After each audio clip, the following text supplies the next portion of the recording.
the most important newspaper of the Soviet era. Pravda was the official voice of Soviet communism, and the Central Committee of the Communist Party between 1918 and 1991. Founded in 1912 in St. Petersburg, Pravda originated as an underground daily workers' newspaper, and soon became the main newspaper of the revolutionary wing of the Russian socialist movement. Throughout the Soviet era, party members were obligated to read Pravda.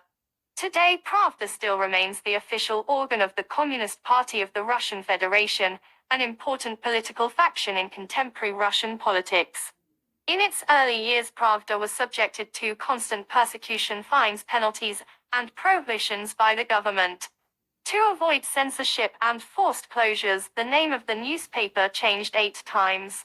In 1914, when the Russian Empire entered World War I, the Russian government moved to close down all subversive newspapers, and military censorship was reimposed.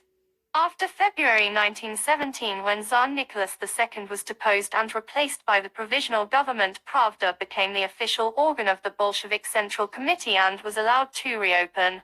When Lenin strongly condemned the provisional government and editorials in Pravda called the government counter-revolutionary, Pravda was once again subject to censorship, and was forced to change names, as in Tsarist times.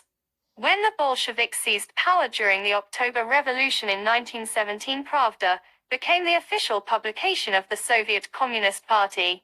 Pravda's primary role was to deliver the official line of the Central Committee of the CPSA, and the newspaper remained the official voice of Soviet communism up until 1991, when Boris Yeltsin signed a decree closing it down.